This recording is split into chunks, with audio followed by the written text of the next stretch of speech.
बाकी आज हमारे बीच में जो है दीपक राणा जी मौजूद हैं, जो कि हमारी संस्था के एक मजबूत पिलर, एक स्तंभ हैं। सर हमारी संस्था में काफ़ी समय से जुड़े हुए हैं और सर जो है जैसे सब बहुत ही महत्वपूर्ण पद पे तो ही हैं, साथ ही ये एक बहुत ही अच्छे व्यक्तित्व ये रखते हैं। सर जो है इनके बारे में जो कहें वो मेरे लिए कहना कम होगा, क्योंकि सर वह अपने आप में बहुत ही श्रेष्ठ व्यक्तित्व है इनका। अपने यहाँ जो हम लोग बात करते हैं फुटवियर बैंक की हो या पशुओं से संबंधित विभाग की बात हो, उसका जो है संचालन, उसका निर्वहन कह लें या फिर उसके जो देख रेख जो है सर के नेतृत्व में ही होता है हमारे यहाँ। और सर इन सभी विभागों में बहुत ही सक्रिय भूमिका निभा रहे हैं। तो सर को मैं आज आमंत्रित किया है केवल इस बात के लिए कि वो आज हम लोगों को संगठन के बारे में थोड़ी सी जानकारी और दें, जो मैं हर बार जानकारी देता हूँ उससे अधिक जानकारी देंगे सर आज। और सर साथ में ये भी बताएंगे कि हम लोगों को काम कैसे करना चाहिए। कई बार होता है हम लोग पास कॉल आती है, सर हम टीम को कैसे बिल्ड करें, हम तो अकेले हैं, हमारे पास टीम ही नहीं है, हम तो उपाध्यक्ष हैं लेकिन हमें पता ही नहीं हमारी टीम कैसे काम करेगी, कैसे क्या करना है। तो उसके सभी के लिए आज सर जो हैं इस पर प्रकाश डालेंगे और सर बताएंगे। हम लोग के मन में बहुत से प्रश्न रहते हैं, कई बार आप लोगों को ऐसे प्रश्न होते हैं जो हम लोग उत्तर देने में सक्षम नहीं हो पाते हैं, तो उन सभी प्रश्नों का उत्तर आज हमारे दीपक राणा सर देंगे। तो दीपक राणा सर को मैं आमंत्रित कर रहा हूँ। सर आपका स्वागत है आज की इस मीटिंग में, और हम सभी लोगों को जो है कुछ संगठन के बारे में बताइए, जिससे हम लोगों को अपना मार्गदर्शन दीजिए, जिससे हमारे सभी मित्र, हमारे सभी भाई संगठन को एक नई दिशा में ले जा सकें और अच्छे से कार्य कर सकें। दीपक सर।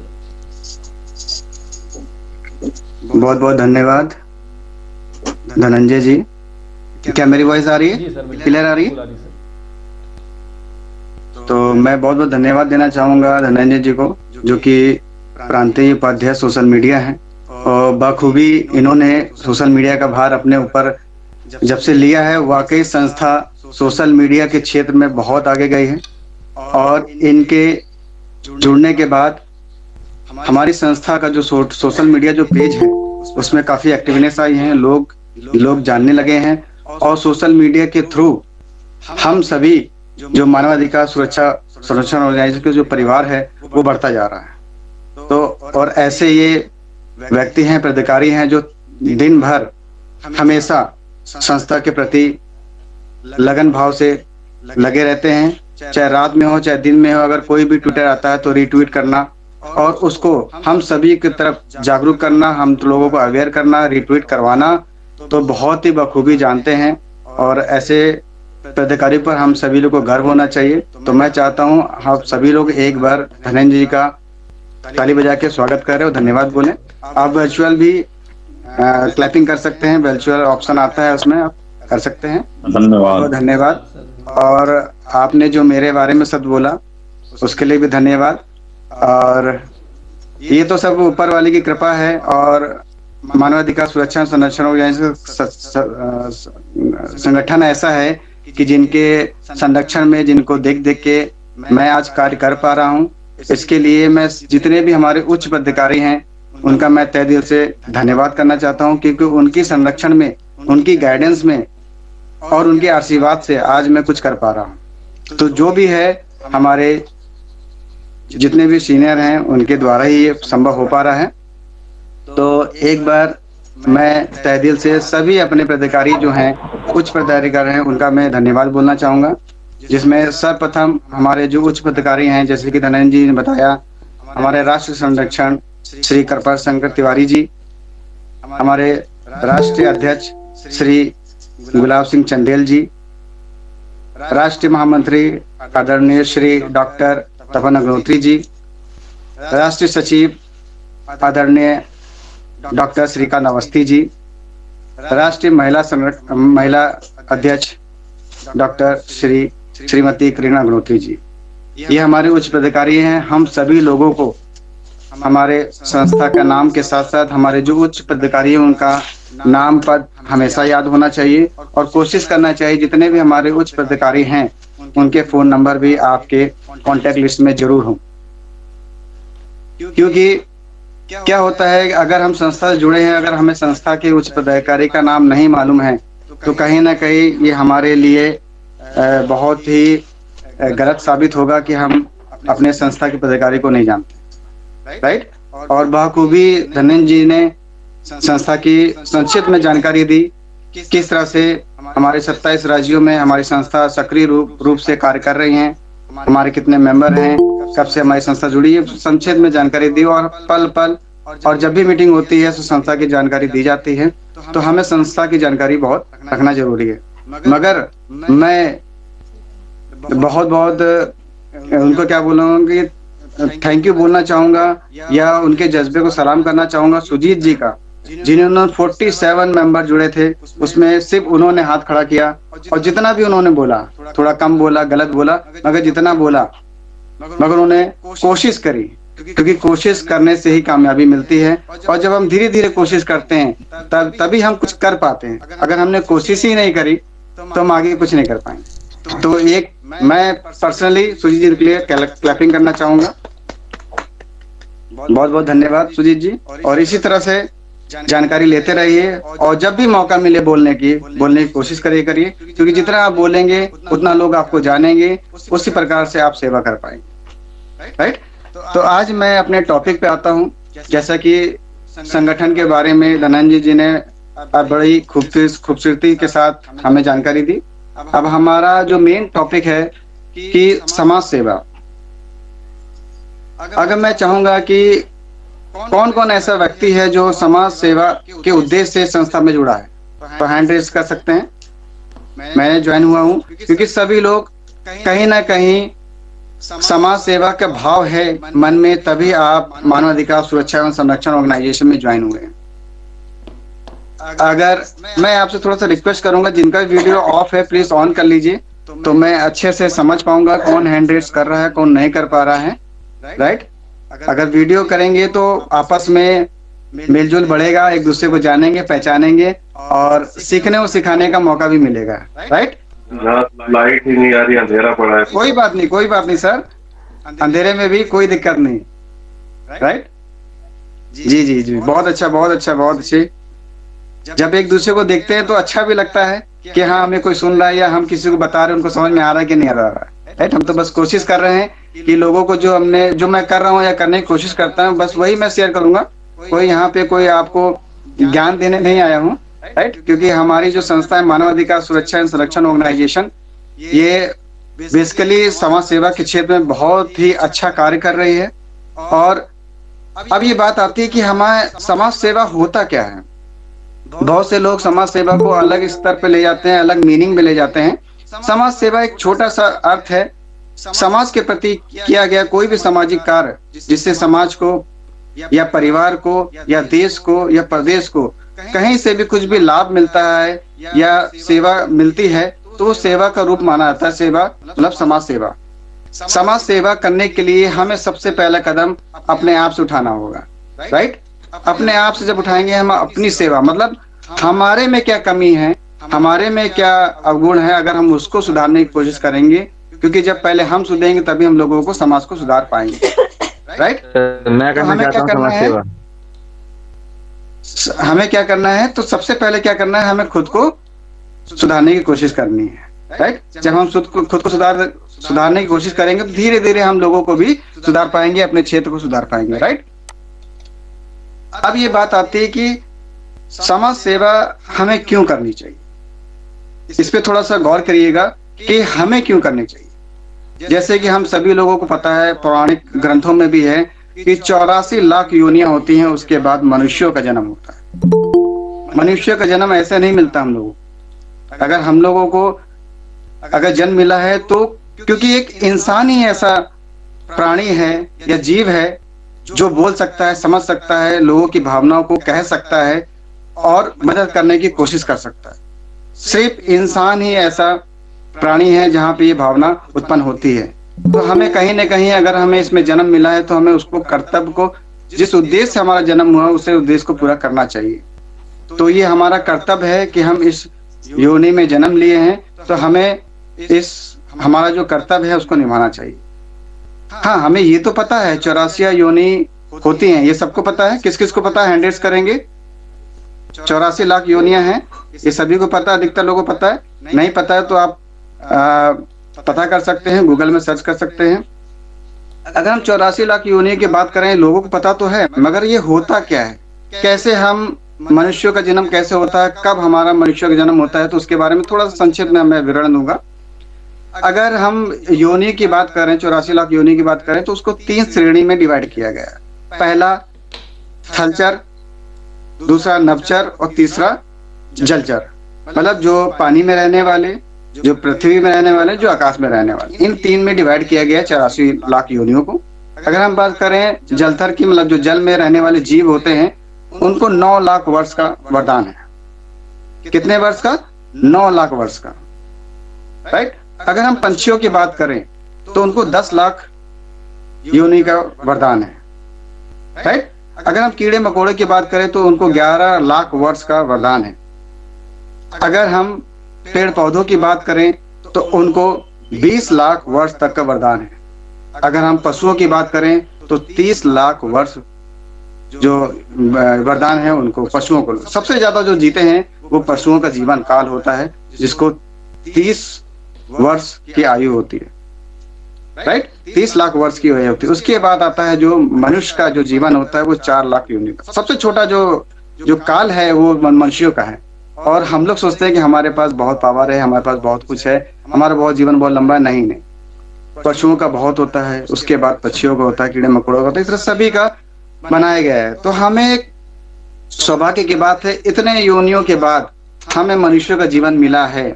सारे योनियों को झेलने के बाद तब मनुष्य का जन्म होता है। तो जानते हैं इतने लाख योनि के, 80 लाख योनियों के बाद हमारा जन्म होता है। तो हमें जिस उद्देश्य से ईश्वर ने हमें, अल्लाह ने हमें भेजा है, तो हमें उसका कर्तव्य का पालन करना चाहिए, राइट। तो ये आती बात, हमें समाज सेवा क्यों करनी चाहिए? क्योंकि इंसान को ही ये वरदान है कि वो सेवा का भाव रखता है, लोगों की सेवा कर सकता है, मदद कर सकता है, या लोगों को जागरूक कर सकता है, राइट।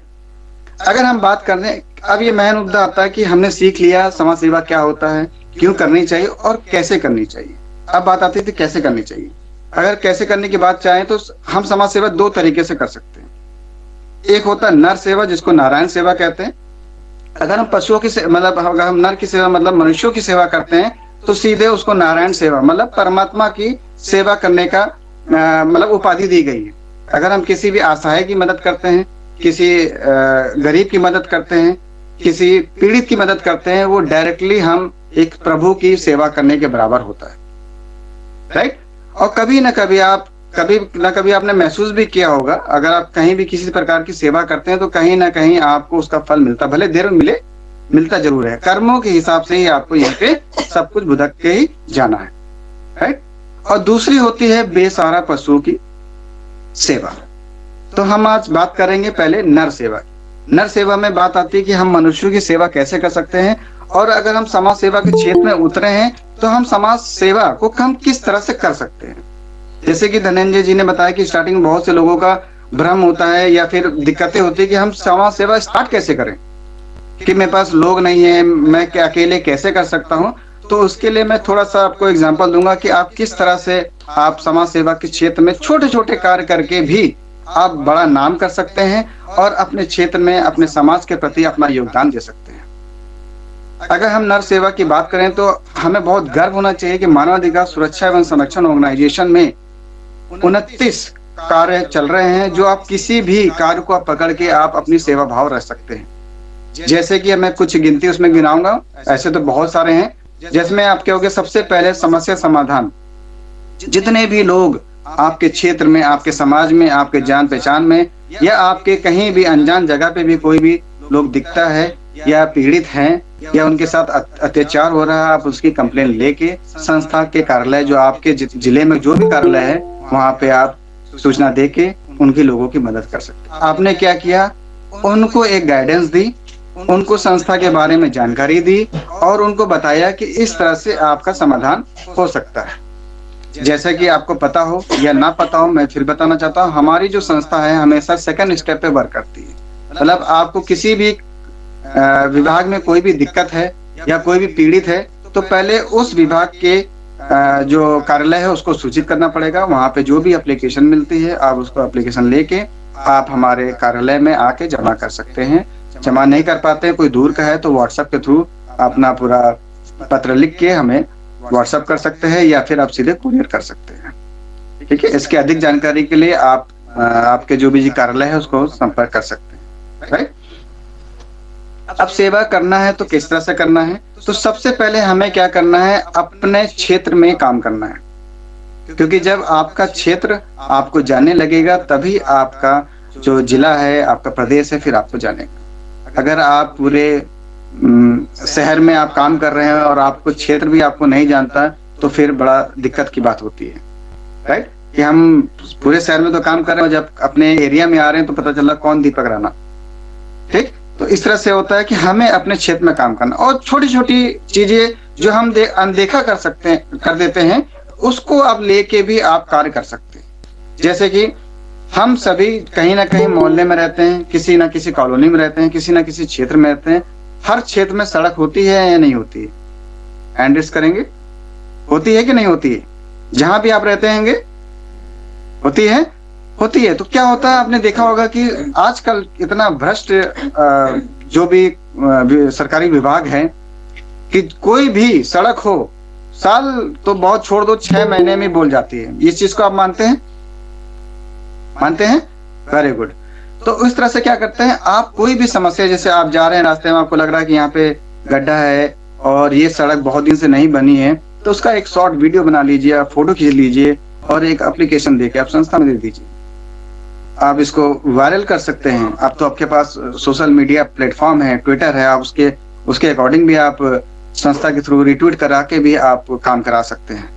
तो ये छोटी छोटी समस्या हैं। आपके घर के सामने, आपके कॉलोनी के सामने बिजली के खंभे हैं जिसमें लाइट नहीं है, राइट, लाइट नहीं है, स्ट्रीट लाइट्स नहीं है, तो उस पर आप क्या कर सकते हैं, उसका शॉर्ट वीडियो बना के उसकी एप्लीकेशन लेके, अगर बहुत अच्छा रहेगा कि आप पूरे कॉलोनी वालों से 10-15 घरों से साइन करवा के, सिग्नेचर करा के एप्लीकेशन देके पहले उस विभाग को देंगे, राइट, बिजली विभाग को देंगे, केसा विभाग को देंगे। उसके बाद फिर आप जो लेटर मिलेगा, वो एप्लीकेशन नहीं सुनती है तो आप डायरेक्ट जो आपके जो कार्यालय है उस पर सूचित करके आप लोगों की समस्या का समाधान कर लेंगे। अगर एक समस्या भी आपने अपने क्षेत्र की सुलझा ली तो यकीन मानिए आपका नाम तो होगा, आपके क्षेत्र के अलावा आपके अगल बगल वाले जो क्षेत्र है वो भी जाने लगेगा कि फलाना फलाना, हाँ धनंजय जी ने ये काम कराया है। तो उनके दिमाग में क्या गए, हाँ इस क्षेत्र में ये रहते धनंजय जी, ये काम आपका करा सकते हैं।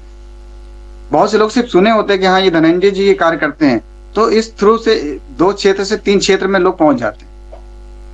अगर हम अपने क्षेत्र में ही काम नहीं कर, क्योंकि क्षेत्र वाला काम क्या होता है, क्षेत्र में लोग अपने 2, 4, 10 लोग जानने वाले होते हैं। जब वो जानने लगेंगे आपको तो आपकी रेपुटेशन बनेगी, आपको जो आपने कार्य किया है उस पर लोग सपोर्ट भी करेंगे। अब ये बात आती है कि सर मैं अकेले हूं और ये सरकारी विभाग है, हमारा टालता रहता है, तो हम क्या करें? इसके लिए सबसे पहले आपको अपने संस्था की संपूर्ण जानकारी लेनी है कि हमारी संस्था क्या क्या केस सॉल्व करा सकती है और क्या क्या किस क्षेत्र में क्या क्या चीज हमें जानकारी होनी चाहिए। कोशिश करनी है हमारे जितने भी सरकारी विभाग होते हैं उनके नंबर आपके पास होने चाहिए। कोई बड़ी बात नहीं, आजकल नेट में सर्च मारेंगे सारे नंबर मिल जाते हैं कि हमारा नियरेस्ट किसका कौन है, कि वहाँ बिजली विभाग कौन सा है, जल विभाग कौन सा है, नगर निगम कौन सा है, तो वहाँ पे आप नंबर ले सकते हैं। वो नंबर लेने के बाद आप उसमें डायरेक्ट कंप्लेन कर सकते हैं। अगर कि मैं मानवाधिकार इस तरह से बोल रहा हूँ और आप मैंने यहाँ कंप्लेन नहीं हुई, इसके क्या किसका क्या प्रोसीजर है। तो जैसे आप मानवाधिकार सुरक्षा संरक्षण हो जाएगा नाम लेंगे और वो जिस विभाग का भी अधिकारी होगा वो आपको सर के रिस्पेक्ट देके आपसे बात करेगा और बताएगा सर इतने दिनों में आपका ये काम हो जाएगा, राइट। तो इससे क्या करना है, और सबसे पहले क्या करना है, आपको अपने क्षेत्र में अपने जैसे लोगों को ज्वाइन कराना है। क्योंकि अगर इंसान अकेला है वो थोड़ा बहुत काम कर सकता है, अगर उसके साथ 2-4 लोग और हो जाएंगे तो वो आपको मजबूती मिल जाएगी। अगर किसी भी विभाग में आप जाते हैं, थाने या चौकी में जाते हैं, अगर सिंगल जाएंगे उतना इंपॉर्टेंस आपको नहीं मिलेगा, ये आप सभी भी जानते हैं।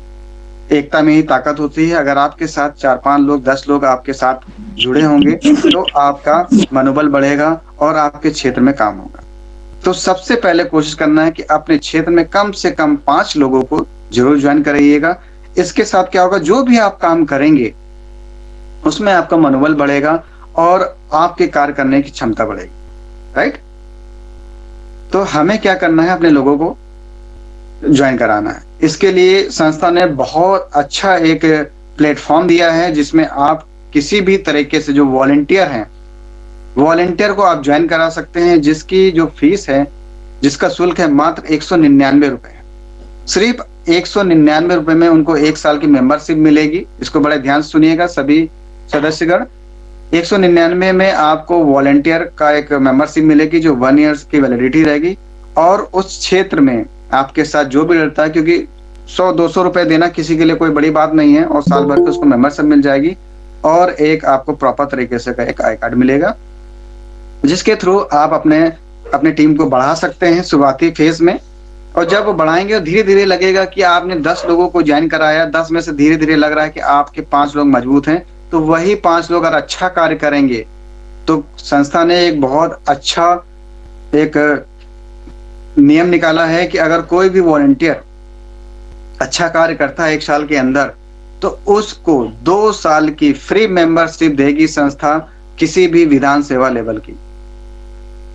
कोई भी वॉलंटियर है, अगर वो अच्छा कार्य कर रहा है, किसी के द्वारा वो ज्वाइन है और वो अच्छा कार्य कर रहा है, तो उसको 2 साल एक्स्ट्रा नेक्स्ट 2 इयर्स के लिए फ्री मेंबरशिप मिलेगी, किसी भी विधान सेवा लेवल की मिलेगी। और जिस तरह से वो कार्य करता है उस हिसाब से उसको पद या सदस्यता गण उसको मिलेगी, राइट। सभी को समझ में आ रहा है, राइट। तो और हमें क्या करना है, धीरे धीरे हमें कोशिश करना है कि हम अपने आप को और समाज को हम किस तरह से मोटिवेट कर सकते हैं। लोगों को बिना कुछ कहे, बिना कुछ समझाए भी हम लोगों को एक गाइडेंस दे सकते हैं। उसका एग्जांपल मैं बताना चाहूंगा कि अगर सपोज करिए आप जा रहे हैं, आप अपने व्हीकल से जा रहे हैं, 2 व्हीलर हो या 4 व्हीलर हो, अगर आप जा रहे हैं तो आपको सिग्नल दिखता है, ट्रैफिक सिग्नल दिखता है, ये आप सभी लोग जानते हैं।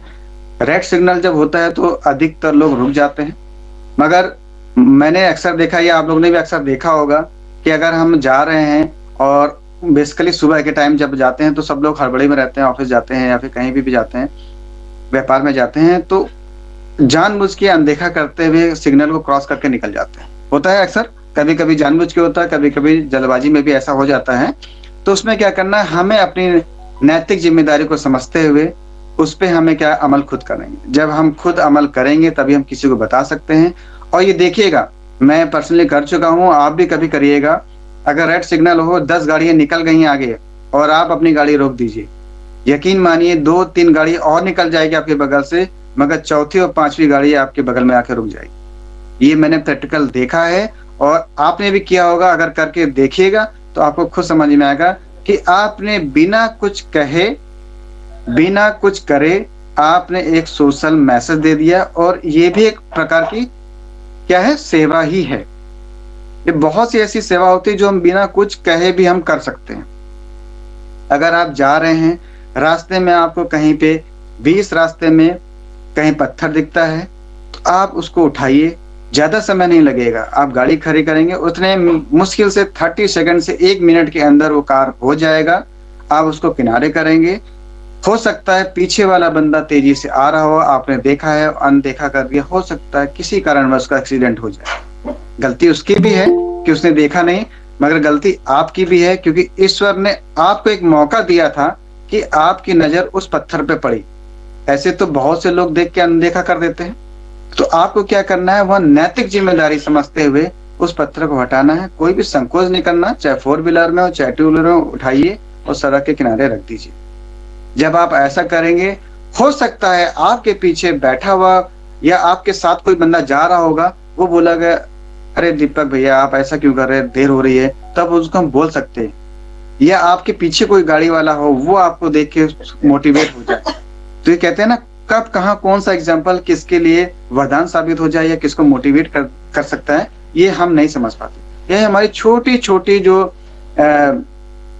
क्रिया होती है वो बड़ा बड़ा कार्य, मतलब एक रेवोल्यूशन का रूप ले सकती है, राइट। अगर हम बात करें, और भी ऐसे एग्जाम्पल हैं, जैसे कि ट्रैफिक बहुत है, हर एरिया में ट्रैफिक होता है और हर चौराहे पर ट्रैफिक होता है। और हमने अक्सर देखा है कि एम्बुलेंस जब आती है तो हमारा नैतिक कर्तव्य होता है कि एम्बुलेंस को रास्ता दें। हैंड रेस करेंगे सभी लोग। नैतिक जिम्मेदारी होती है कि नहीं? बिल्कुल होती है।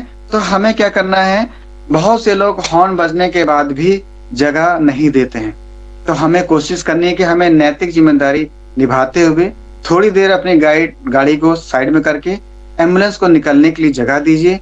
हो सकता है आपको थोड़ा सा चलना पड़े, थोड़े गाड़ी को किनारा करना पड़े, तो कर सकते हैं। ये थोड़ा थोड़ा प्रयास, ये भी एक सेवा ही है, क्योंकि हो सकता है, और आपने न्यूज़पेपर में पढ़ा होगा, ना जाने कितने सैकड़ों बेजवानों की मतलब जान चली जाती है सिर्फ एम्बुलेंस में ट्रैफिक के कारण। प्रॉपर तरीके से समय पे या हॉस्पिटल ना पहुंचने के कारण कई लोगों की जान चली जाती है। ऐसा ना हो कि आपके वजह से या आपके अनदेखा के वजह से वहां पे किसी की जान जाए। तो ये छोटी छोटी सी मतलब स्टेप है, इसके थ्रू हम अपना जानकारी दे सकते हैं, अपने संस्था का नाम रोशन कर सकते हैं। और फायर ब्रिगेड हो गया, कोई भी ऐसी चीजें होती हैं जो जरूरत की जो गाड़ियां होती है, अगर उनको हम जाने के लिए रास्ता देंगे या रास्ता निकलवाने का भी अगर हमने कर दिया, तो हमारे लिए बहुत सौभाग्य की बात होगी और बिना कुछ कहे हम लोगों की सेवा कर सकते हैं। और मानवाधिकार सुरक्षा संरक्षण ऑर्गेनाइजेशन के द्वारा आपको एक आई कार्ड मिला होगा। अगर एक आई कार्ड आप लगाए हुए हैं, प्रॉपर कोशिश करिएगा कि हमेशा आप आई कार्ड लगा के चले। अगर आप लगा के चलते हैं और आप किसी तरह से इस तरह से सेवा कार्य करते हैं बिना किसी को डिस्टर्ब करे हुए, तो आपके लोग जब देखेंगे कि हाँ ये मानवाधिकार का है, तो लोग आपसे पूछेंगे किस संस्था से हैं, राइट? तो इससे क्या होगा कि आपका नाम रोशन होगा, आपकी संस्था का नाम होगा। जब आप बढ़ेंगे तो आपकी संस्था भी बढ़ेगी। तो हमें क्या करना है, हमेशा संस्था को आगे लेके चलना है, किसी प्रकार का हमें दुरुपयोग नहीं करना है, राइट? अगर हमने संस्था ने हमें कार्ड दिया है, संस्था का शुरुआत से कहना है कि अगर आप गलत हैं तो संस्था भी किसी तरह से आपको माफ नहीं करेगी। अगर आप सही है तो आपके लिए उच्च लेवल तक आपका सपोर्ट करेगी, यहाँ तक आप सोच नहीं सकते। तो अगर आप अपना आई कार्ड लगाए हुए हैं और लोगों की सेवा कर रहे हैं, तो जाहिर सी बात है जब आप लोगों को बताएंगे कि हम मानवाधिकार सुरक्षा संरक्षण ऑर्गेनाइजेशन हैं और हमारी राष्ट्र लेवल की संस्था है और 27 राज्यों में सक्रिय काम कर रही है, तो लोग भी आपसे जुड़ने की कोशिश करेंगे, राइट? तो इस तरह से आप कार्य कर सकते हैं। अब आते हैं जो संस्था के द्वारा जो कार्यक्रम है, उसको भी आप अपने क्षेत्र से स्टार्ट कीजिए। सबसे पहले आपको कार्य करना है कि अपने क्षेत्र से ही काम करना है, क्योंकि आप जब अपने क्षेत्र से काम करेंगे तब आप अपने शहर पे काम कर पाएंगे। क्षेत्र में काम करने के सबसे पहले मैंने आपको बताया, समस्या समाधान आप उठाइए, लोगों से आप उनको पहुंचाइए। जितने भी मोहल्ले की आपका समस्या हो, सीवर की समस्या हो, लाइट की समस्या हो, रोड की समस्या हो, ठीक है, आप किसी भी प्रकार की समस्या लेके आप जो निकटतम आपका कार्यालय है उसमें सूचित करें, आपका समाधान होगा। जब समाधान होने लगेगा तो आपकी भी वो वैल्यू बढ़ेगी और संस्था की वैल्यू बढ़ेगी, राइट? दूसरी बात, मानवता का भोजन बैंक है। आपका किसी की परिवार में हर किसी का बर्थडे होता है, एनिवर्सरी होती है, तो आपको क्या करना है, अपने बर्थडे में, अपने बच्चों के बर्थडे में, एनिवर्सरी में कोशिश करिए अपने क्षेत्र के आसपास जो बस्तियां हैं, मलिन बस्तियां हैं, कबाड़ बस्तियां हैं, वहां पे जाके थोड़ा सा कंट्रीब्यूशन करिए। क्योंकि हम जितना भी अच्छा सेलिब्रेशन कर लें, जितने अच्छे गेस्ट बुला लें, जितनी बढ़िया भी पार्टी कर लें अपने घरों में, कहीं ना कमी हो ही जाती है। हमने देखा बहुत से इतने अच्छे इवेंट कराते हैं, बच्चों के लाखों रुपए खर्चा करते हैं, मगर फिर भी किसी ना किसी लोगों का मुंह फूल जाता है कि हमें ये इंपॉर्टेंस नहीं मिली, हमें ये नहीं मिला, ये नहीं मिला, ये मिला। अगर वही चीज आप 1000-2000 रुपए में बस्तियों में खाना खिला देंगे तो उनकी दुआएं भी मिलेगी और आपको बहुत सारा आशीर्वाद मिलेगा और आपको अंदर से बहुत अच्छा लगेगा। और ऐसा हमारे जितने भी जिले हैं वहाँ पे बहुत से ऐसा कार्यक्रम चल रहा है जहाँ पे हम सभी लोग अपना जन्मदिन, अपने बच्चों का जन्मदिन, एनिवर्सरी सब हम लोग बस्ती में जाके सेलिब्रेट करते हैं। तो कितना अच्छा लगेगा जब हम सब इस तरह से सेलिब्रेट करेंगे। इसी तरह से हम और भी सेवा कर सकते हैं। मानवता का फुटवेयर बैंक, आप बस्ती में जाके जूते चप्पल भी लोगों को बांट सकते हैं, पुराने भी बांट सकते हैं, नए भी बांट सकते हैं।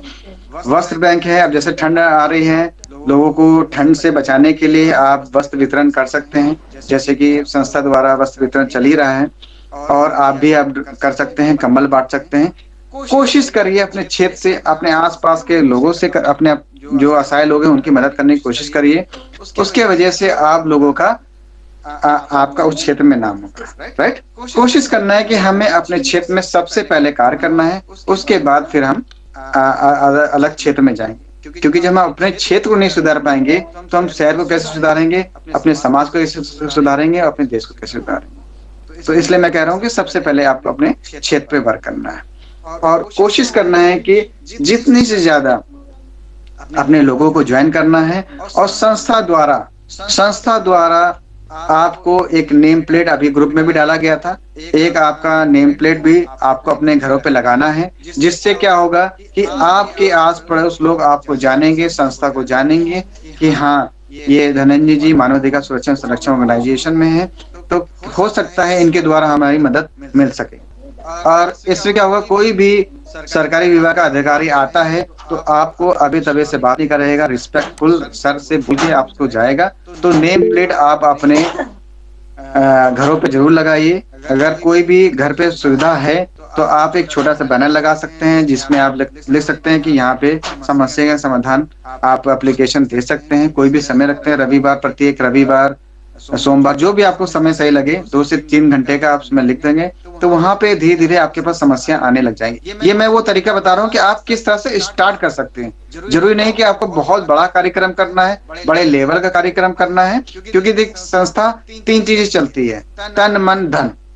हर कोई धन नहीं लगा सकता, हर कोई मन नहीं लगा सकता, हर कोई तन नहीं लगा सकता। तो हमें थोड़ा थोड़ा कंट्रीब्यूशन करना। तन का मतलब आपको समय देना। अगर आपके पास धन नहीं है तो आप 2 घंटा समय दीजिए, लोगों की जाके मदद करिए।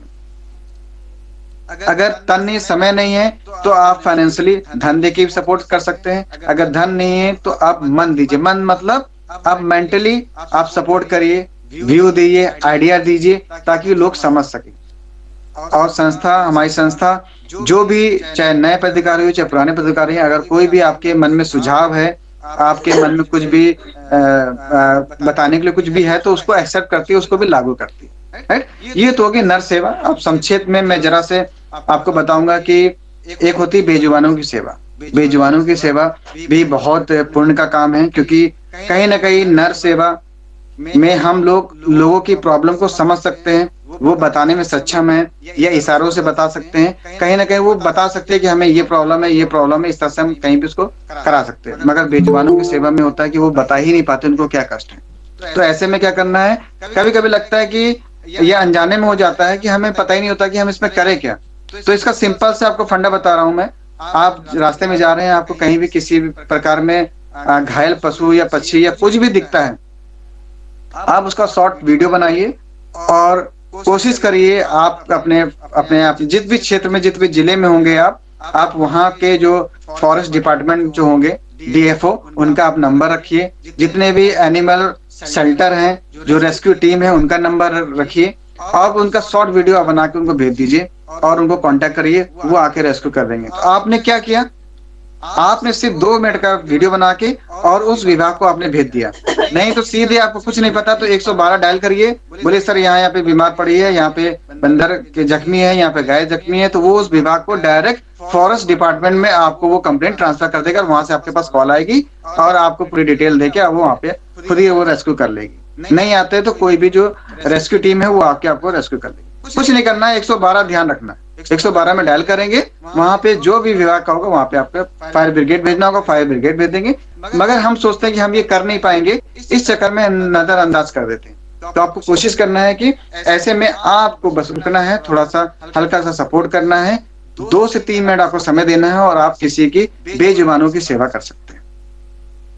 रही बात कानपुर की, तो कानपुर में आप मेरा नंबर नोट कर सकते हैं, या धनंजय जी अभी नंबर डाल देंगे। वैसे मेरा नंबर है 9044488977। पशुओं से रिलेटेड कोई भी ट्रीटमेंट हो, कोई भी जानकारी लेनी हो कि किस विभाग को हम बुलाएं, कहाँ पे अगर बंदर एडमिट करना है या गाय एडमिट करना है या सिर्फ ट्रीटमेंट करना है, वो मैं आपको पूरी जानकारी दे दूंगा। रेस्क्यू टीम आती है, किस जैसे जानवर कुत्ते हैं उनको कौन पकड़ता है, बंदर को कौन पकड़ता है, जो सांप होते हैं या बिचखापड़ होते हैं इनको कौन पकड़ता है, किस तरह से पकड़ता है। तो ये सारा रेस्क्यू हम लोग तो करते ही करते हैं, मगर आपको जानकारी के लिए हम आपको अपनी टीम का नंबर और आपके जितने भी विभाग, सरकारी विभाग है, उसके नंबर देके आप इजिली आप उसको नंबर ले सकते हैं। ये बहुत मुश्किल नहीं है। हमने क्या किया, आपने मुझे कॉल किया, हमने उस कॉल का नंबर आपको दिया, अगर मैं फ्री हूँ तो मैं जाके खुद ट्रीटमेंट कर लूंगा, अगर मैं कानपुर में हूँ, अगर नहीं हूँ तो मैं उस विभाग का आपको नंबर दे दूंगा। अगर वो कंप्लेन नहीं सुनती तो आप फिर मुझे कॉल करिएगा, मैं उसके जो सीनियर अथॉरिटी उनको लेवल पे आपको कॉल करके किसी भी प्रकार से मैं उस पशु की सेवा मैं कर पाऊंगा। इसी तरह से नर सेवा भी है, ये मत सोचिए कि इस पशु की भी नर सेवा, दोनों में हम लोग सक्षम है और इस तरह से आप सेवा कर सकते हैं। राइट। बहुत से अनजान लोग होते हैं, जैसे कि हम अगर सांप की बात करें कि सांप लोग देखते ही मार देते हैं, मगर ऐसा नहीं है। सिर्फ 4 ऐसे जहरीले जानवर होते हैं जो हानिकारक होते हैं, उसके अलावा कोई भी ऐसा सांप नहीं होता जो जानलेवा हो। सिर्फ डसता है तो इन्फेक्शन होता है, वो इंसान मरता नहीं है, मगर जानकारी के अभाव के कारण हम उसको तुरंत मार देते हैं। तो हमें क्या करना है, लोगों को जागरूक करना है, बताना है। जो स्नेक रेस्क्यू टीम है वो आएगी, नहीं हो तो मैं आऊंगा, मैं रेस्क्यू करूंगा और उसको वहां पे फॉरेस्ट एरिया में उसे छोड़ूंगा। कुछ ऐसे एनिमल रेस्क्यू होते हैं जिनको थाने या चौकी में बताना जरूरी होता है, जैसा कि पिकॉक, जो जितने भी नेशनल एलिमेंट हो एनिमल और बर्ड्स होते हैं, उनका रेस्क्यू करने से पहले हमें थाने जाना पड़ता है, अदरवाइज हम किसी का भी रेस्क्यू कर सकते हैं। राइट। तो इस तरह से आप बिना किसी संकोच के आप मुझे कॉल कर सकते हैं या आप संस्था को कॉल कर सकते हैं, संस्था के द्वारा भी मेरे पास भी आ जाएगी कॉल। तो इस तरह से हम किसी भी अनजान पशुओं की भी हम सेवा कर सकते हैं। राइट। और कोशिश करना है कि जितने भी सपेरे होते हैं ये बहुत ही हानिकारक है, ये व्यापार चलता है। ये जितने भी सांप होते हैं, बिचखापर होते हैं, उनको बुरी तरह से जख्मी करके कई दिनों से भूखा प्यासा रख के उसको कष्ट देते हैं। और ध्यान रखिए, सांप कभी भी दूध नहीं पीता।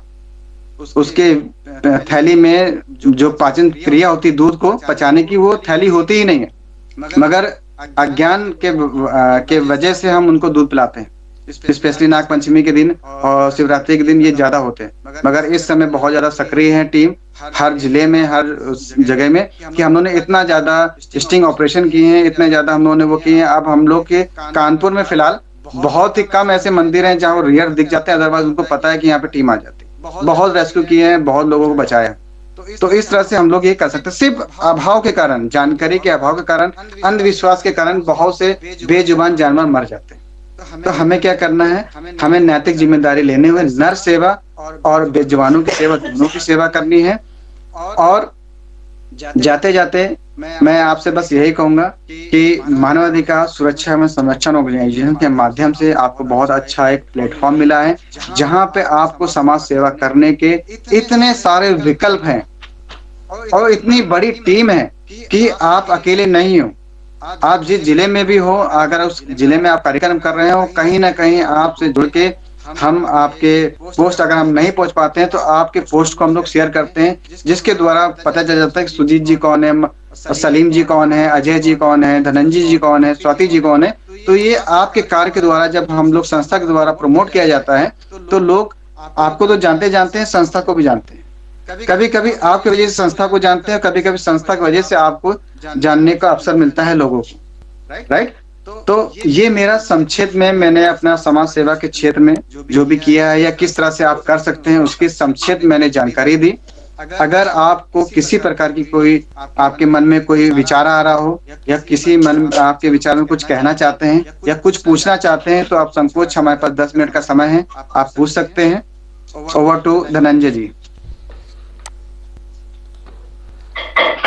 दीपक सर। हेलो सर, नमस्कार। आवाज आ रही है सर? जी आ रही। अच्छा। मेरा नाम रामजी नाथ गोस्वामी है, बरेली से हूँ। जी वॉलेंटियर हूँ। सर मैं एक चीज जानना चाहता था, जैसे आजकल गांव में क्या होता है, लेखपाल है, ग्राम प्रधान है, ग्राम सचिव और पुलिस विशेष करके खास तौर से लोगों को अभी बेफालतू परेशान भी करती है। कभी ऐसा होता है जो सही शिकायतें होती हैं उन पर गौर नहीं करती है वो, और लोगों को भगा देती है, उनकी शिकायत दर्ज नहीं करती है और उनको प्रताड़ित करना शुरू कर देती है, प्रताड़ित को। तो ऐसी स्थिति में हम किस तरह से उनकी मदद कर सकते हैं? देखिए, सबसे पहले आपने सही बोला, क्योंकि आपने क्या किया, आपने एप्लीकेशन दी, वो एप्लीकेशन ले नहीं रहे। राइट, ये कहना चाह रहे हैं आप? आपने कुछ भी आपको सुविधा असुविधा है तो आपने जाके वहां पे कंप्लेन करी तो उन्होंने डांट मार के या फटका लगा के भगा दिया। तो सबसे पहले क्या करना है, आपको एप्लीकेशन जरूर लेके रखनी है उस विभाग के थ्रू में। जैसे कि आपका वहां का कोई प्रधान है, वो आपने उसके में अपने साइन करवाइए। कोशिश करिए, आपके जो गवाह हैं, आपके जो विटनेस हैं, आपके एरिया के जो लोग हैं, क्षेत्र, तभी मैं कह रहा हूँ क्षेत्र में कार्य करने की जरूरत बहुत जरूरी है। जब क्षेत्र में आप कार्य करेंगे, 10-15 लोग आपके साथ रहेंगे। अगर 10-15 लोग आप कहीं प्रधान के पास जाएं, पार्षद के पास जाएं या थाने चौकी में जाएंगे तो थोड़ा दबाव बनता है। फिलहाल अगर आप अकेले भी हैं, कोई दिक्कत नहीं, आप अकेले भी हैं, अगर उस विभाग का अधिकारी आपसे नहीं सुन रहा है तो आप सीधे वो कॉपी का एक फोटो कॉपी करिए, आप उसको संस्था में दीजिए और उनको पूरा लिख के दीजिए कि ये संस्था हमने यहाँ पे इस विभाग में दी है, इन्होंने एक्सेप्ट नहीं की। अगर आप थाने में जाते हैं तो उनका फर्ज है कि एफआईआर उनको लेना ही पड़ेगा, उसको एक रिसीविंग देनी होती है, मगर जानकारी के अभाव के कारण और डर की वजह से हम उनसे बोल ही नहीं पाते सर इसमें रिसीविंग दीजिए। मगर आपका ये मूल अधिकार है। तभी मैं कहता हूँ मानव अधिकार सुरक्षा संरक्षण ऑर्गेनाइजेशन ज्वाइन तो अगर आप सब लोग हो गए, मगर मूल अधिकार को जानना बहुत जरूरी है। आपको पूरा राइट है एफआईआर की कॉपी लेने की। अगर वो नहीं दे रहे हैं तो भी आप सेम एप्लीकेशन की कॉपी करिए और आपके जो मानवाधिकार का जो कार्यालय है उसको आप सूचित करिए। नहीं है तो जो मुख्य कार्यालय है वहाँ पे आप सूचित करिए, पूरा विवरण दीजिए, उस पर कार्रवाई की जाएगी। क्या आपका वो प्रधान हो, अगर कहीं से शॉर्ट वीडियो बन जाए। जी, अगर सर कोई रिश्वत मांग रहा है, हम रिश्वत उसे दें और देते हुए वीडियो बना के फिर आपको भेज दें तो कैसा रहेगा? बहुत अच्छा रहेगा, बहुत अच्छा रहेगा। इसके लिए बहुत ज्यादा गट्स की जरूरत है, बहुत हिम्मत की जरूरत होती है। इसका बहुत अच्छा एग्जाम्पल धनंजय जी और अजय जी हैं, जो कहीं भी घुस जाते हैं और वीडियो बना लेते हैं। और इस तरह से आपको भी करना है। अगर आप सही हैं तो दबने की जरूरत नहीं है। अगर आपने वीडियो बना लिए तो आपका प्लस पॉइंट हो गया। फिर अगर हम वहां पे कंप्लेंट डालेंगे भी अगर, तो वो उनके पास कोई ऑप्शन नहीं रहेगा। ठीक है, मगर आपको सावधानी से बनाना पड़ेगा, इस तरह से बनाना पड़ेगा कि ताकि उनको पता भी नहीं चले कि वीडियो, क्योंकि आपको अपनी सुरक्षा भी करनी है, राइट। क्योंकि सबसे पहले आप वहां पे, हम सब कुछ कानपुर में, आप बरेली में, तो हमारे लिए पॉसिबल नहीं बरेली के पास आना। अगर आपके साथ 4-5 लोग ऑलरेडी जुड़े हुए हैं तो सबसे पहले आपके पड़ोस के लोग आएंगे, आपके संस्था के लोग आएंगे और आपके जो पदाधिकारी लोग वो पहले आएंगे। अगर आपके साथ टीम है, वॉलेंटियर है, भले वॉलेंटियर हैं, अगर 10 लोग हैं तो हो सकता है आपके पड़ोसी बाद में आए, टीम पहले आएगी। ऐसे बहुत ऐसे केस हुए हैं, ना सिर्फ कानपुर में, पूरे जिलों में। कहीं ऐसे विभाग में कोई भी दिक्कत हुई है तो पूरे जितने भी मानव अधिकार संस्था की टीम जाती है और पूरे जब ड्रेस में जाती है, आई कार्ड जाती है, तो अच्छे अच्छों के पसीने छूट जाते हैं। वो डायरेक्ट बोलता है क्या गलती हुई। तो ये क्या करना है, आपको अपनी सुरक्षा पहले करनी है, भिड़ना नहीं है, क्योंकि हमें एग्रेसिव नहीं होना है, हमें लोगों को, समाज को दिखाना है। अगर हम ही लड़ाई पीटना चालू कर देंगे तो फिर हमें मानव अधिकार की जरूरत क्या है, फिर हम गुंडे बुलाने लग जाएंगे। तो ये हमें क्या करना है, तो हमें अपने, क्योंकि लड़ाई से ही लड़ाई बढ़ती है। ठीक है, बढ़ती है। आपको यही कोशिश करना है कि अगर वीडियो बन जाता है बहुत ही अच्छा है, नहीं है तो आप वो कंप्लेंट लेके वापस आप संस्था में। सर हम थाने में है कभी, और थाने से आप डायरेक्ट बात कर सकते हैं सर, थाने से। क्या कह रहे हैं? कभी मौका हो, हम थाने में बैठे हैं और हम किसी पुलिस वाले से बात करवाएं आपकी, तो आप कर लेंगे सब बात? देखिए, सबसे पहले क्या करनी है, सबसे पहले आपको क्या करना है, उस विभाग की एप्लीकेशन आपका जो है वो पहले आपको पहले सूचित करना पड़ेगा कि आप संस्था इस मैटर में सर हम वहां जा रहे हैं। इससे क्या होगा कि आप संस्था आपको गाइडेंस दे देगी कि वहां जाके आपको क्या बोलना है। अगर आप वहां पे जाते हैं, अगर बात नहीं बनती तो आप कॉल करा सकते हैं।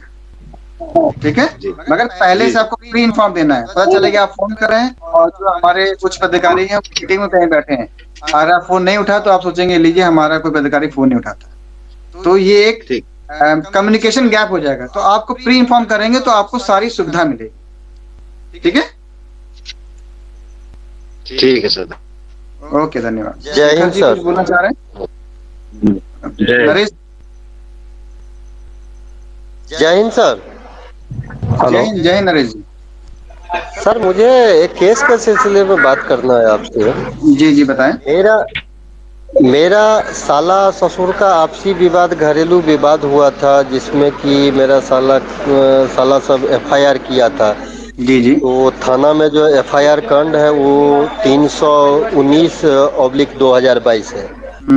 तो उसके बाद जो है पुलिस की तरफ से कोई एक्शन नहीं हुआ। जी जी, ठीक है। उसके बाद जो है पार्टी जो है दबाव बनाने लगा, केस उठाओ नहीं तो हम जान से तुमको मार देंगे। ठीक है। तो केस नहीं उठाया गया, तो नहीं उठाया गया तो एक दिन ये लोग आए आंगन में, जो है सुबह करीब 6 बजे आंगन में घुस के मेरा साला को सर फाड़ दिए, मेरा ससुर को सर फाड़ दिए, हाथ तोड़ दिए। ठीक है। उसके बाद हम उनको उठा के, जो है हम लोग दरभंगा बिहार से हैं, तो वहाँ पे कुशेश्वर स्थान एक थाना है, वहाँ जी। पे हॉस्पिटल भी है, उसमें भर्ती कराया गया। थाना पे भी गए लेके, जख्मी हालत में ले गए, लेकिन थाना वापस कर दिया, पहले ट्रीटमेंट कराओ उसके बाद हम केस लिखेंगे। तो वहाँ पे केस लिखने के लिए आवेदन दिए, केस नहीं लिखा गया। उसके बाद जो डीएसपी साहब भी केस नहीं लिखवाए, उनको भी आवेदन दिया, एसपी साहब को भी आवेदन दिया, वहाँ से भी केस नहीं लिखा गया। फिर लोक अदालत में गए, लोक अदालत में आवेदन दिए, वहाँ भी कुछ नहीं हुआ। फिर हम लोग अपर अदालत से केस किए और फर्स्ट डेट में ही जज साहब ने थाना को भेज दिया केस लिखने के लिए। उसके बाद हम लोगों ने केस लिखवाया, वो 2022 की बात है, लेकिन अभी तक जो है इंक्वायरी करने नहीं आए, मुजरिम कम से कम बयान लेने नहीं आए हैं वो लोग थाना से, लेकिन डायरी पूरा मेंटेन कर दिए। ठीक है। जिसमें कि 307 जैसा महत्वपूर्ण धारा लगा के कोर्ट ने लगाया है। तो हमारे पास इंजूरी भी दोनों जो है ग्रेवियस इंजूरी है, क्योंकि दरभंगा मेडिकल कॉलेज में जो हुआ था वहाँ तकरीबन 22 दिन जो है हमारा पेशेंट रहा था, तो वहाँ से भी इंजूरी ग्रेवियस है। और जो कुशेश्वर स्थान में जो हुआ था वहाँ भी इंजूरी ग्रेवियस है, क्योंकि सर पे 9 टाका लगा है। अच्छा, ठीक है जी, लेकिन पुलिस की तरफ से कोई भी कॉपरेट नहीं हो रहा है। इंजूरी के साथ भी छेड़छाड़ पूरा किया जा रहा है, क्योंकि जो डिस्ट्रिक्ट अदालत में इसी 18 तारीख को हम लोगों ने बेल को रिजेक्ट करवाया, क्योंकि हम लोगों ने प्राइवेट वकील अलग से रखा, अलग से रखने के बाद हमारा वकील बहस किया, बेल रिजेक्ट हो गया उनका। तो लेकिन इंजूरी जो हमारा साला का जो सर का जो ग्रेवियस इंजूरी था, उस इंजूरी का कहीं जिक्र नहीं किया गया है, लेकिन डॉक्टर का कहना है कि मैं इंजूरी दे दिया हूँ। तो देखिए नरेश जी, इसमें आप क्या करें, क्योंकि ऑलरेडी आपका केस चल रहा है कोर्ट में। कोर्ट में नहीं है सर, अभी थाना में है। अभी थाना में है, ठीक है। सबसे पहले आप क्या करेंगे, जो हमारा जो कार्यालय है उस पर संपर्क करेंगे। जितने भी आपके पास जो भी एफआईआर है, जो भी कंप्लेन है, जो भी रिजेक्ट किया गया, जितने भी डॉक्टर के जो मेडिकल सर्टिफिकेट हैं, वो सारे प्रूफ के साथ, पुख्ता के साथ, सारे डॉक्यूमेंट के साथ आप कार्यालय में बात करिए। आप पूरे डॉक्यूमेंट कार्यालय में भेजिए और कार्यालय में संपर्क करिए। आपको पूरी जानकारी दी जाएगी और प्रॉपर गाइडेंस दिया जाएगा। हमारे विभाग में बहुत से ऐसे उच्च पदाधिकारी हैं जो आपको प्रॉपर तरीके से गाइड करेंगे और आपका समाधान होगा। तो आपको क्या करना है, सबसे पहले कार्यालय जो हमारा है उस पर आपको टोल फ्री जो नंबर है, आपका आई कार्ड होगा, आपके पास आई कार्ड है? हाँ, तो आई कार्ड में जो पहला नंबर है, आप उस पर कॉल करके आप सर से बात कर सकते हैं। आपको पूरी जानकारी मिलेगी। ठीक, जानकारी अभाव के कारण और थोड़ी सी क्या कहते हैं, दबाव के कारण लोगों को थोड़ी जानकारी नहीं होता। ये सिंपल है, मगर आप प्रॉपर तरीके से उस पर जाएंगे तो आपको पूरी जानकारी दी जाएगी, विस्तार से आपको समझाया जाएगा। ठीक है, तो आप एक बार कार्यालय में बात करें और आपका समस्या का समाधान करें। उसके बाद सर अभी एक मिनट रुकिए, एक मिनट करके बात करें। मैं तरुण बोल रहा हूँ दिल्ली से सर। एक मिनट जी, एक मिनट रुकिए सर। दीपक सर, तो अभी 7 तारीख को हमने वापस एक आवेदन थाना को दिया कि मुजरिम अरेस्ट नहीं हुआ, मुजरिम बार बार हमें धमकी दे रहे हैं, इनको आप अरेस्ट कीजिए, लेकिन थाना फिर भी कोई एक्शन नहीं लिया है। और कल के डेट में जी नरेश जी, मैं वही बोला, जो भी आप एप्लीकेशन दे रहे हैं वो एक्सेप्ट नहीं करें। जैसे आप देखिए, मूल अधिकार होता है आपका कि आपको कॉपी मांगने का, अगर वो नहीं दे रहे हैं तो आप सेम कॉपी आप संस्था को भेजिए। ये सारी चीज, सारा मैटर आप लिख के भेजिए, तो उस पर कार्रवाई की जाएगी। लेकिन सर उसमें इंजूरी नहीं मिल पाएगा, क्योंकि इंजूरी पुलिस के पास है, डॉक्टर हम लोगों को नहीं देते हैं। नहीं, वो आपका फिर वो आप संस्था फिर बात करेगी ना उनसे। फिर संस्था को किस तरह से बात करना है वो फिर संस्था देखिए, वो आपको नहीं देगी, वो फिर संस्था आपसे बात करेगी और सारा अपडेट आपको मिलता रहेगा। और जितने भी कार्रवाई होगी वो आपको पूरी जानकारी मिलती रहेगी प्रॉपर तरीके से। ठीक है नरेश जी? ये सर व्हाट्सएप के जरिए होगा या डाक द्वारा भेजना पड़ेगा? नहीं, पहले आप कॉल करेंगे, पहले आप संपर्क करेंगे कार्यालय में। वो जिस तरह से आपसे व्हाट्सएप मंगवाएंगे अधिकतर कोरियर से मंगाया जाता है, क्योंकि भाई व्हाट्सएप में फिर उसका प्रिंट आउट निकालना, फिर वो खराब हो जाता है, प्रिंट आउट सही से नहीं आ पाता। वो जो जिस तरह से जो डॉक्यूमेंट मांगेंगे उस हिसाब से आपको कार्यालय में देना होगा। ठीक है नरेश? सर एक चीज और बताइए कि नमस्ते सर जी। एसडीओ साहब को आज जो है कल आवेदन उनको भी दिया हूँ, और आगे मैं एसएसपी साहब को भी देना चाहता हूँ, आईजी साहब को। तो ये चारों को आवेदन देने के बाद भेजूं पेपर? नहीं, पहले आप संस्था से संपर्क करिए, तुरंत संपर्क करिए, क्योंकि आपका जो केस है थोड़ा सा गंभीर है। आप तुरंत संपर्क करिए, आप बात करिए, तो आपको हो सकता है कल ही आपको, कल परसों में जो भी होगा डेट मिलेगी, आप उस जिस तरह से संस्था बोलेगी उस तरह से आप कार्रवाई करिएगा। क्योंकि सबको फिर देंगे तो फिर कहीं ना कहीं से आपका मामला रुकता जाएगा। पहले आप इनिशियल एज में अगर संस्था की मदद ले लेंगे, गाइडेंस आपको मिल जाएगा, तो उस हिसाब से आप बात करेंगे तो आपका सिस्टमेटिक वे से आपका केस सॉल्व हो सकता है। ठीक है, धन्यवाद Naresh. Hello, thank you sir, thank you. जय हिंद। नमस्ते। जय हिंद सर। जय हिंद, जय हिंद, जय हिंद। जय हिंद सर। जय हिंद। सर मेरा नाम चंद्रशेखर पाटिल है जी। मैं नवी मुंबई से बात कर रहा हूँ मैं। जी जी। तो हमारे यहाँ पे एजुकेशन का बहुत प्रॉब्लम है। जो गरीब बच्चे रहते हैं, जो स्कूल में पढ़ना चाहते हैं और जो स्कूल में अभी है, लेकिन उनके एजुकेशन फीस को लेके है ना, जो प्रिंसिपल है और उनके जो कार्यकर्ता है, अगर फी नहीं देंगे टाइम पे तो उनको बोलते कि एग्जाम में बैठने नहीं देंगे, तुमको स्कूल में कुछ प्रोग्राम में नहीं लेंगे। तो ये चीजें है, तो उसके लिए हम लोग एप्लीकेशन देंगे, ठीक बात है, लेकिन एप्लीकेशन देने के बाद भी कोई कार्रवाई नहीं होती। वो क्या बोलते हैं, आप हमारे स्कूल में क्यों आते हैं, फिर आपको नई फीस भरनी आती है तो हमारे स्कूल में नहीं आइए। तो ये जो बर्ताव है वो गलत है। तो उसके लिए सिस्टम, हमारा सिस्टम उसके लिए क्या कर सकता है?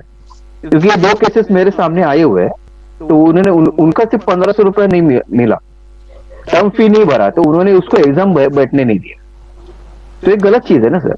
नहीं, बिल्कुल गलत गरीब है। आदमी ये जो स्कूल है शेखर जी, प्राइवेट स्कूल में एडमिशन कराया है? हाँ, प्राइवेट सरकारी स्कूल में क्यों नहीं कराया? सरकारी स्कूल में उसको एडमिशन नहीं मिला करके उसने इस स्कूल में लिया था सर। नहीं शेखर जी, अगर आपके डॉक्यूमेंट्स हैं तो सरकारी विभाग में, बेसिक शिक्षा में आपको सरकारी विभाग में एडमिशन मिलता है।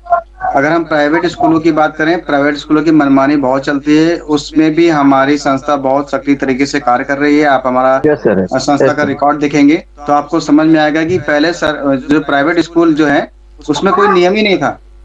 धड़ल्ले से अलग स्कूल की अलग फीस है, अलग क्लास की अलग फीस है, ये पहले नियम ही नहीं था। मगर हम लोगों ने 3 साल लड़ाई लड़ी मनमानी, स्कूलों की मनमानी के खिलाफ, तो तब जाके कानून बना। अगर हम प्राइवेट स्कूल की बात करें तो प्राइवेट स्कूल में कुछ ना कुछ एक रिजर्व कोटा होता है जो 5% से लेकर 20% तक रहता है। उस बीच में अगर आप एडमिशन कराते तो वो एडमिशन करा लेंगे। तो उसका भी एक प्रोसेस होता है, एक एज लिमिट होती है।